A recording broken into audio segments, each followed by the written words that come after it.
एक राजा ने अपने मंत्री को एक सोने का डंडा देकर कहा, जो भी व्यक्ति तुम्हें तुमसे ज्यादा मूर्ख दिखाई दे उसे यह सोने का डंडा दे देना, क्योंकि यह डंडा सिर्फ मूर्ख लोगों के लिए ही बना है। मंत्री डंडा लेकर चल पड़ा। बहुत तलाश करने के बाद उसे एक ऐसा मूर्ख दिखाई पड़ा जो उससे भी ज्यादा मूर्ख था, और उस मंत्री ने वह सोने का डंडा उसे देकर कहा, यदि तुम्हें कोई अपने से भी ज्यादा मूर्ख व्यक्ति मिले तो उसे यह डंडा दे देना। वह व्यक्ति भी अपने से ज्यादा मूर्ख व्यक्ति की तलाश में हर जगह घूमता रहा, पर उसे ऐसा एक भी व्यक्ति न मिला। इस प्रकार कई महीनों तक भटकते हुए वह व्यक्ति उसी राज दरबार में पहुंचा जिस राजा ने अपने मंत्री को सोने का डंडा दिया था। वह व्यक्ति जैसे ही राज दरबार में पहुंचा तो वहां पर लोगों की भारी भीड़ लगी हुई थी।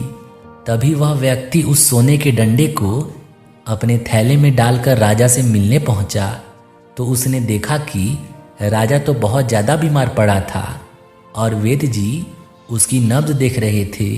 तब राजा ने सभी लोगों से कहा, मेरा अंत समय आ चुका है, अब मैं इस संसार को छोड़कर जा रहा हूँ। तभी उस व्यक्ति ने राजा से कुछ पूछने की आज्ञा मांगी। राजा ने कहा, पूछो, क्या पूछना है तुम्हें, मगर जल्दी पूछो।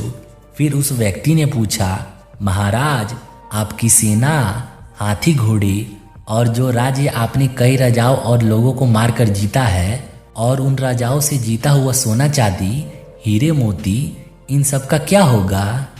यह सुनकर राजा की आंखों में आंसू आ गए और कहा, यह सब अब मेरे किसी काम का नहीं है, यह सब यहीं रहेंगे।